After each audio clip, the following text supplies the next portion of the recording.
Hi Tim, how are you? Tim Farron, everyone. I'm in the deep south of almost, yeah. And why is Lib Dems here today? Well, it's our flying conference, so we thought we'd do a fun so this is Ed's formal arrival at conference. So a bit of razzmatazz, a bit of fun, serious business beginning in the conference about now. You're here for the whole weekend? Or yeah, I arrived yesterday. We'll be here until Tuesday when Ed gives his final leader speech, and then we go back to our constituencies and hopefully prepare for something or other. Okay. And what do you think about the direction of the country at the moment? We've had the big United Kingdom rally last week. What are your thoughts on that and the state of Britain at the moment? So I think it's important for us to remember that we don't lose our heads. One of the problems, I think, is a lot of people seem to, a minority of people seem to hanker after a golden age that never existed. So Britain's not in a great state, but let's not pretend it ever was.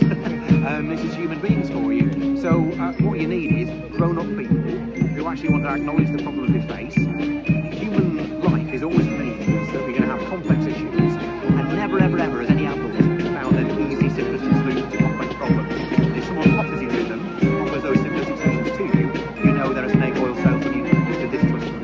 And were you surprised at the scale? If the report's over 100,000, some people think it's up to 300,000 or 400,000. Yeah, it was about 5% the size of the pro-European rally, so it's worth putting it in context. And even smaller than that compared to the Iraq rally. It's not to dismiss it, it's important to put it in context. Even though it's led by Tim Farron, quite a decisive figure, yeah, you can still get that many people out.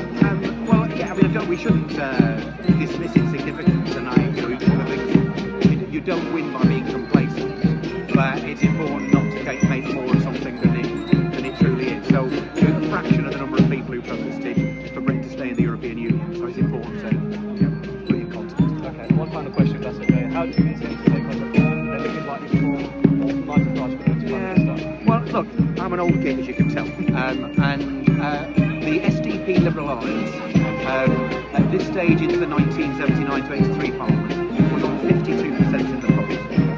And it did Before not my time, but okay. Yeah, it's important to remember that, and I know Farage is watching the SDP's history because he thinks he can learn from it, maybe he can. And that doesn't mean the reform will go the same way as the SDP, who, by the way, got 6 MPs in the following election, so they got 52% of the vote just a year and a bit earlier.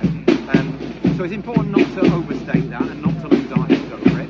But how do you tackle reform? Well, the Liberal Democrats are doing it. Whilst Labour and the Tories are getting annihilated in by-elections around the country, the Lib Dems are beating reform. And the answer, relationship. The reason why reform are losing in Westmoreland, for example, is while we're winning, is because we communicate with people. And politics is about loving your neighbour, serving your community, and people don't feel the need to kind of go up yours to the system and go searching for voting for populists with no real answers at all. If they've got a good relationship with the politicians, it serves them. So that's why the Liberal Democrats are winning again, and the Labour and Tory party as well. My sense is Labour are at the moment deeply disliked, and the Tories seem utterly irrelevant. So if anyone's going to beat reform, it's us. And it's us because we get community politics. That politics isn't howling on media and social media. It's serving your community in the place that God has put you. It's raining, so I'll let you get off. Tim, thanks very much. Pleasure to see you. All right, nice to see you. Nice to see you.